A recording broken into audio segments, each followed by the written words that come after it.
প্রিয় অষ্টম শ্রেণীর শিক্ষার্থীরা পড়াশোনা করি চ্যানেলের পক্ষ থেকে তোমাদেরকে অনেক অনেক অভিনন্দন। আমরা আজকে গণিতের তথ্য বুঝে সিদ্ধান্ত নেওয়া 220 পৃষ্ঠার আমরা এই জায়গা থেকে শুরু করছি। আমরা আগের ভাগে নর্মালি হচ্ছে যে একটা সূত্রের সাহায্যে গড় বের করা শিখেছিলাম, যেটা হচ্ছে এফআইএক্সআই এর সমষ্টি ভাগ মোট বড় সংখ্যা থেকে ভাগ করা, যেখানে বিন্দু মাসিক চায়ের দোকানের গড় লাভ বের করা হয়েছিল। তো আজকে আমরা হচ্ছে যে এই যে এখানে বিন্দু মাসিক দোকান থেকে নিতুর পাওয়া উপাত্তগুলো শ্রেণীবিন্যাসের মাধ্যমে সারণীবদ্ধ করে গড় নির্ণয় করার চেষ্টা করি। তো এখানে সেক্ষেত্রে আমাদের যেটা করতে হবে যে এটা আমরা নতুন একটা সূত্রের সাহায্যে এই গড়টা শিখব। তো আমরা সেই গড়টা যেটা করব সেটা হচ্ছে যে এখানে সবচেয়ে যে ছোট সংখ্যা, এই যে এইখান থেকে দেখো বিন্দু মাসিক আমরা আগের পাঠে দেখিয়েছিলাম। প্রথমত আমরা এটা অধক্রম অর্থাৎ বড় থেকে ছোট সাজিয়েছিলাম। আসলে ছোট থেকে বড় বা বড় থেকে ছোট যেভাবে যে কোনো এক ক্রমে সাজালেই হবে। যেমন মন্টু মামার দোকানের উপাত্তগুলো আমরা ছোট থেকে বড় যেটি চেয়েছিল এটা সাজিয়েছিলাম ঊর্ধ্বক্রমে। তো এটা আমরা হচ্ছে অধক্রম অর্থাৎ বড় থেকে ছোট সাজিয়েছি। তো সেক্ষেত্রে হচ্ছে যে এই শ্রেণীবিন্যাস করতে গেলে এখানে সর্বোচ্চ মান আর সর্বনিম্ন মানের প্রয়োজন হয়। এখানে সবচেয়ে ছোট সংখ্যা হচ্ছে 555 আর সবচেয়ে বড় সংখ্যা 875, এই দুটো এখানে লেখা হয়েছে। এরপর এখান থেকে পরিসর বের করতে হয়। পরিসরের সূত্র হচ্ছে সর্বোচ্চ বিয়োগ সর্বনিম্ন যোগ 1। তো এটা বিয়োগ করার পরে হচ্ছে যে যোগ করে ফাইনাল বিয়োগ করে আসে হচ্ছে 320। এই যে আমরা এখানে করেছি পরিসর সমান সর্বোচ্চ বিয়োগ সর্বনিম্ন যোগ 1। তো বিয়োগ করে 320 যোগ 1 হচ্ছে 321। এরপর একটা জিনিস বের করতে হয়, সেটা হচ্ছে শ্রেণী সংখ্যা। শ্রেণী সংখ্যার সূত্র হচ্ছে পরিসর ভাগ শ্রেণীব্যাপ্তি। তাহলে পরিসর 321, আর এখানে দেখো শ্রেণীব্যাপ্তিটা আমাদের পছন্দ অনুসারে, কিন্তু আমি যদি 5 শ্রেণীব্যাপ্তি করে ধরি তাহলে অনেকগুলো ঘর করতে হবে, মানে 60-এর উপরে ঘর আসবে। যেমন 5 দিয়ে যদি এটাকে ভাগ করো 321 কে, তাহলে 5 6 30, 2 1 4 5 20। আর শ্রেণী সংখ্যা যেহেতু দশমিকে রাখা যায় না, তো এখানে দশমিক দিয়ে একটা শূন্য নিলে 5 দুগুণে 10 অর্থাৎ 64.2। তো এইটা সবসময় এই পূর্ণ সংখ্যাটার সাথে এক যোগ করে নিতে হয়, অর্থাৎ 65। তো 65টা এরকম ঘর করা তো আসলে সম্ভব না, যার কারণে এখানে শ্রেণীব্যাপ্তিটা বৃদ্ধি করা হয়েছে, অর্থাৎ 50 শ্রেণীব্যাপ্তি। এটা হচ্ছে যে তোমাদের সুবিধা মতো নিতে হবে। তারপরে 321কে 50 দিয়ে ভাগ করলে 6.42 হয়, অর্থাৎ এখানে আমাদের এখানে একবার নিয়ে 7 করতে হবে শ্রেণী সংখ্যা।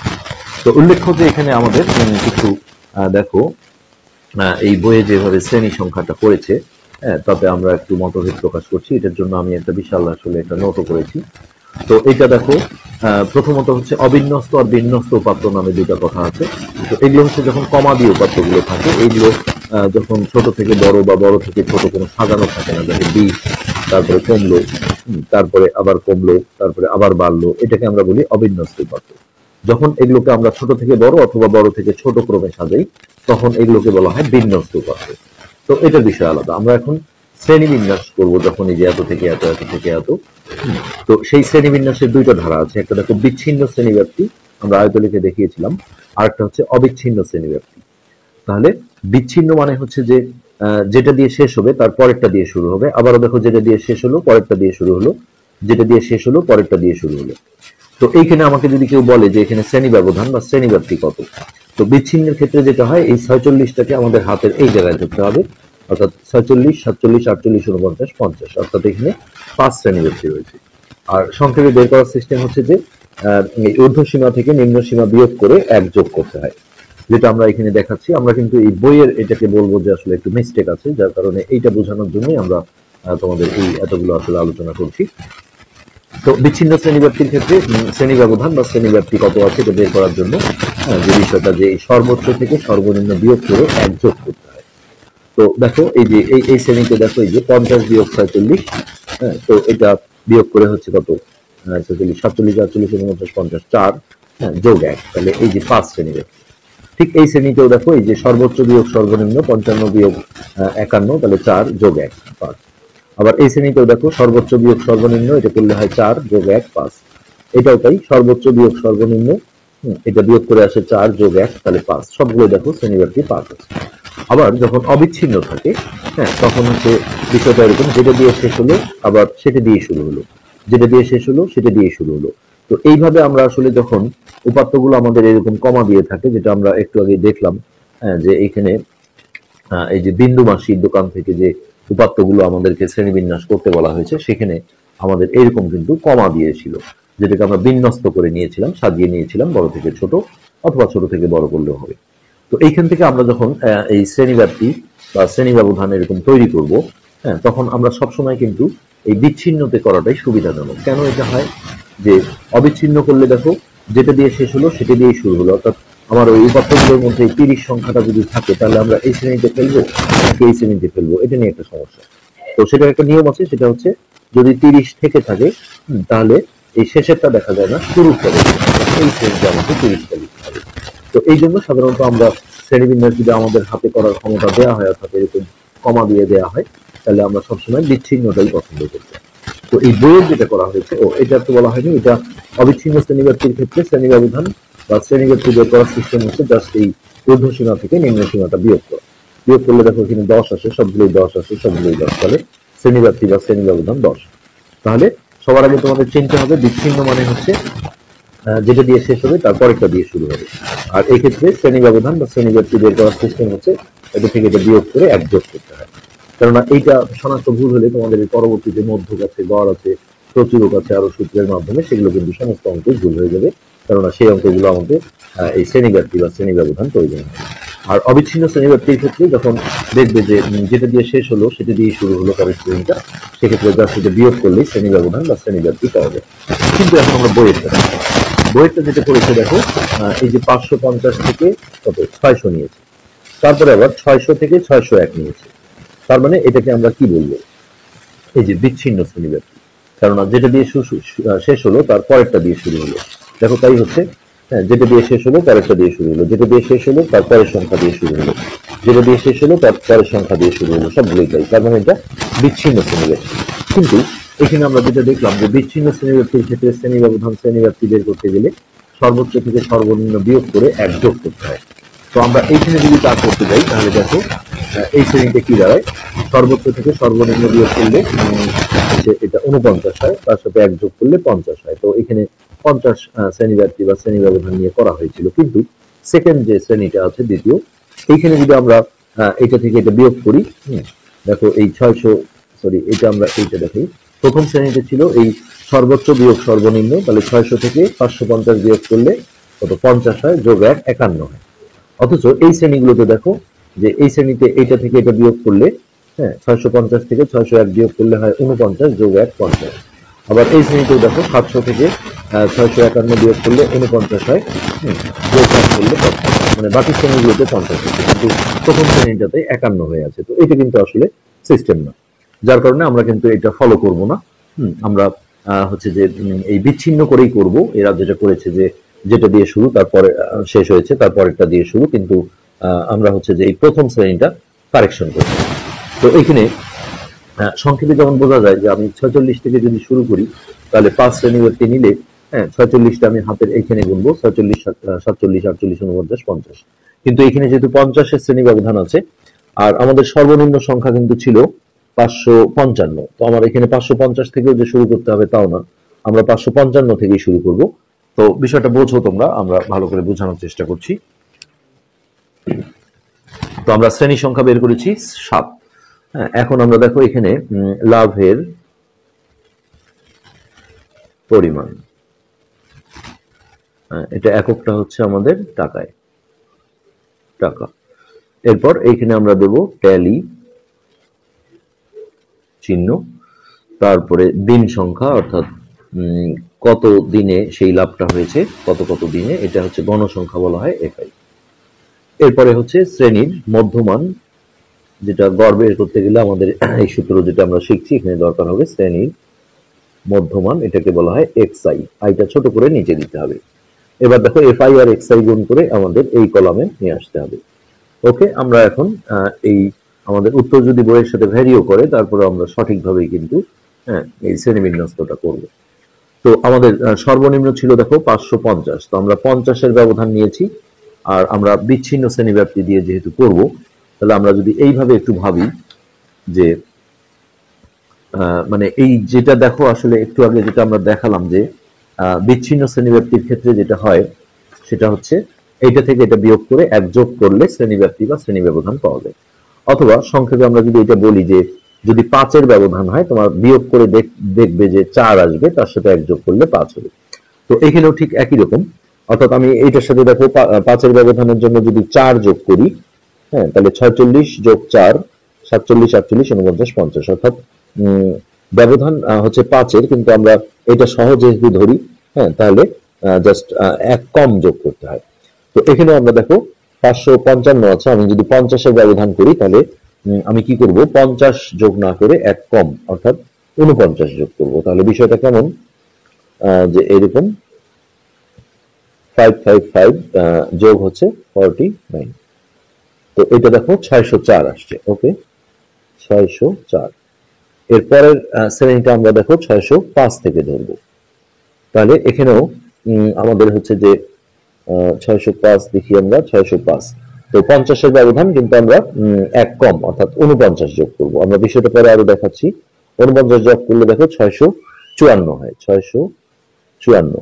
তো এখন যদি আমাকে কেউ জিজ্ঞেস করে যে এটা তো আসলে বিচ্ছিন্ন শ্রেণীব্যাপ্তি, মানে যেটা শেষ হলো পরেরটা দিয়ে শুরু হলো, তো এক্ষেত্রে শ্রেণীব্যাপ্তি বা শ্রেণী ব্যবধান বের করার সিস্টেম কি, সর্বোচ্চ থেকে সর্বনিম্ন বিয়োগ করে 1 যোগ করা। তো আমরা যদি সেটা করে দেখি, দেখো 604 বিয়োগ হচ্ছে 555, হ্যাঁ, এই যে 49 আসছে, যোগ 1, তাহলে এই যে 50 শ্রেণী ব্যবধান আছে। এখানেও তাই পাবে, যে 654 মাইনাস হচ্ছে 605, এইটার সাথে যদি আমরা 1 যোগ করি তাহলে দেখো 50 শ্রেণী ব্যবধান আছে।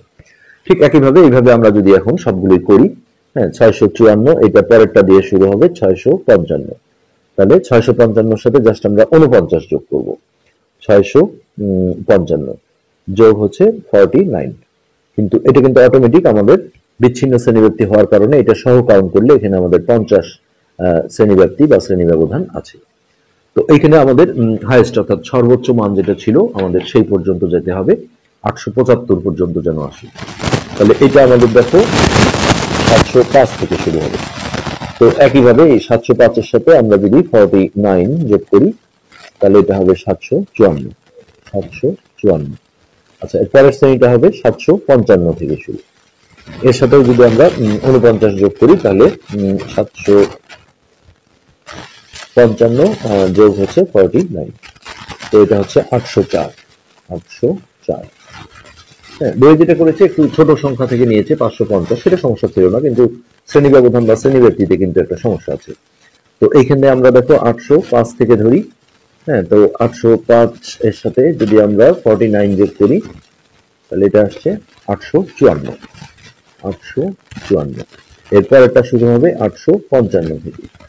তো এই 855-র সাথে আমরা যদি 49 যোগ করি, আমাদের 50 শ্রেণীব্যাপ্তি থাকছে। তো এই আমাদের হাইস্ট আছে হলো 875, তাহলে এখানে 904 পর্যন্ত আসছে। 875 কিন্তু এই শ্রেণীতে আসবে, 1 2 3 4 5 6 7, আমাদের সুন্দর 7টা শ্রেণী সংখ্যা চলে আসছে।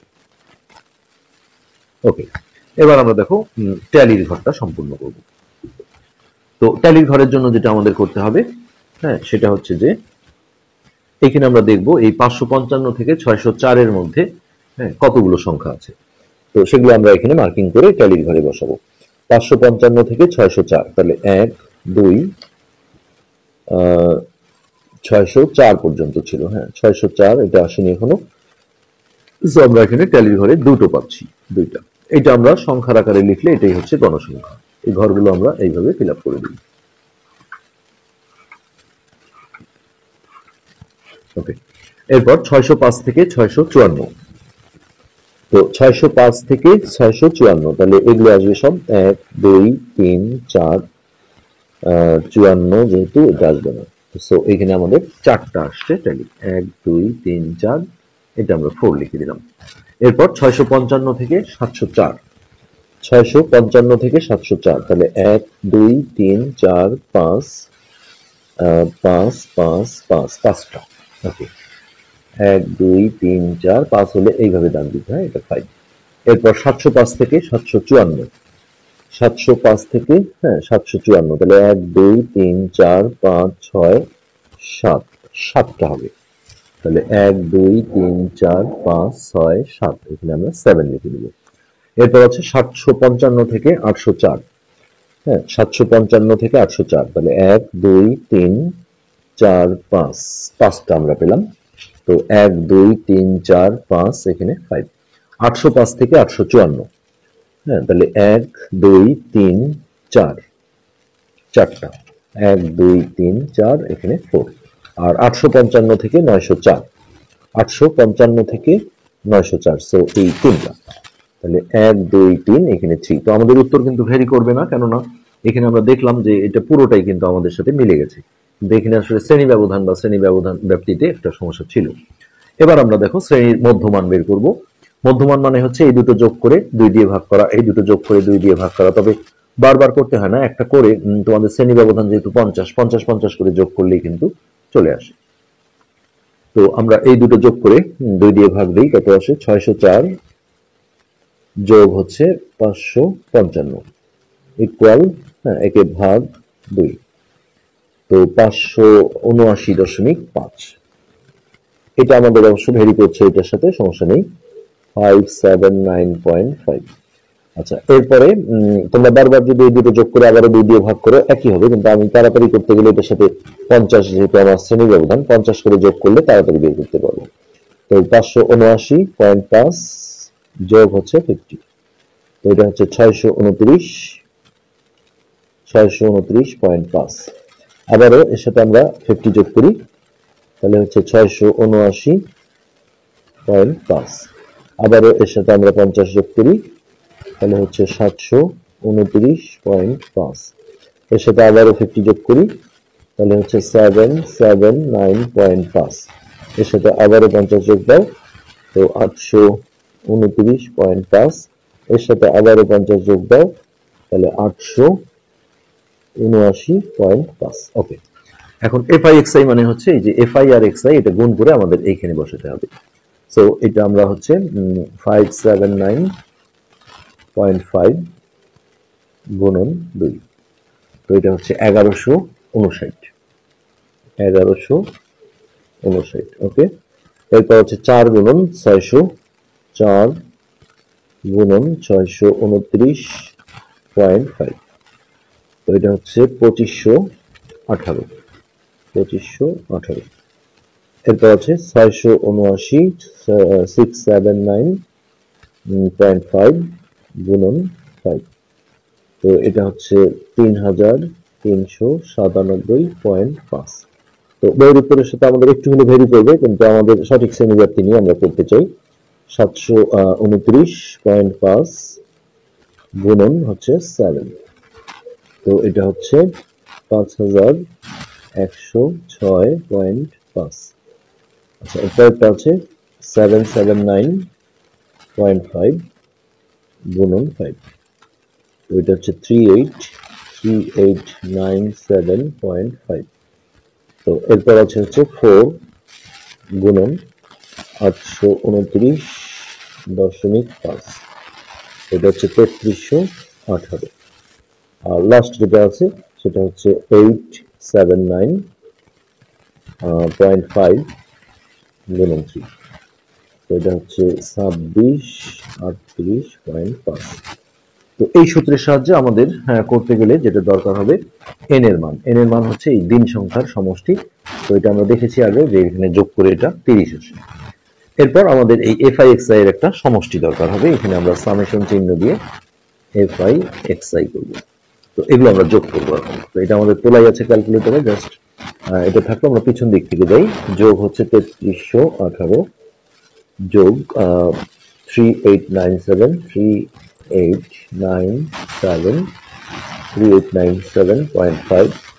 যোগ এটা 5106.5 যোগ 3397 যোগ 2518 যোগ 1159। ওকে, তো এই যে আমাদের দেখো যোগফলটা চলে আসছে, বইয়ের থেকে একটু ভেরি করছে, 22035। ওকে, এখন আমরা এই সূত্রের সাহায্যে যে গড় আছে সেই গড়টা দেখব। এটা কিন্তু আমরা দেখো এখানেও করেছিলাম, এই যে এই সূত্র দিয়েই গড় বের করেছিলাম যে এফআই এক্সআই এর সমষ্টি ভাগ মোট গণসংখ্যা অর্থাৎ এন।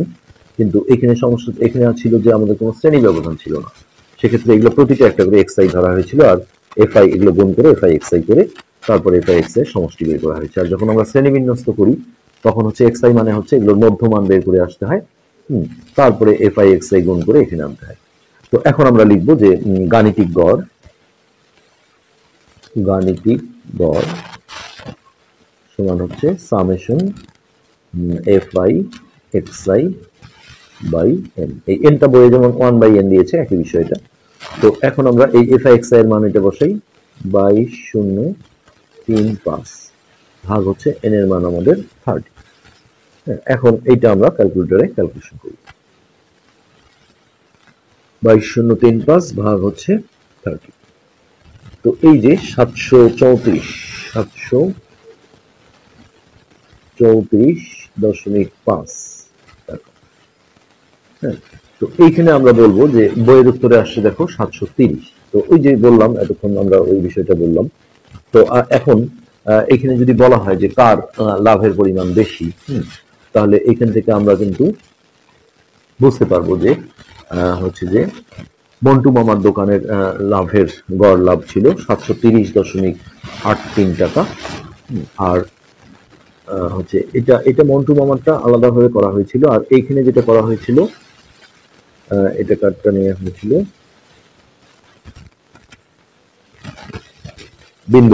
বিন্দু মাসিকটা এটাই হচ্ছে দুইটা নিয়মে করা হচ্ছে। একটা এই নিয়মে করা হলো শ্রেণীবিন্যস্ত না করে। এখান থেকে গড় আসছে দেখো 727.50। হ্যাঁ, আর এইখানে এই নিয়মে যেটা আমরা করলাম এইটাই বিন্দু মাসিকটাই আবার যখন আমরা এইভাবে করলাম তখন কিন্তু এটা অন্য যখনই তুমি গড়টা অন্য ভিন্ন নিয়মে করবে একটু হলেও কিন্তু অ্যান্সারটা ভ্যারি করবে। তো সেটার উত্তর আমাদের আসছে 734 মানে 50 আসলে এটা মানে এটা আসলে 50 পয়সা, 5 পয়সা হলে 0.05 হতো, যাই হোক। হ্যাঁ, তো এটা আসলে কিছু করার নেই। আর একটা কথা যে যখন তোমাকে বলবে গাণিতিক গড় নির্ণয় এই পদ্ধতিটার নাম হচ্ছে প্রত্যক্ষ পদ্ধতি, ডাইরেক্ট মেথড। কোন একটা অঙ্ক দিয়ে যখন বলা হবে যে প্রত্যক্ষ পদ্ধতিতে গড় নির্ণয় করো তখন আমাদের এই সূত্রটা ইউজ করতে হবে। আর ম্যাক্সিমাম অঙ্কে আসলে শ্রেণী ব্যবধানটা করে দেওয়া থাকে, গণসংখ্যা দেওয়া থাকে, তখন আমাদের এত কষ্ট করে ট্যালি বের করতে হবে না। তো এর পরবর্তীতে আমরা কিন্তু গড়ের আরো নতুন সূত্র পাবো, যেটা আমরা পরের পার্টে দেখাবো। আজকের পার্ট আমরা শেষ করছি।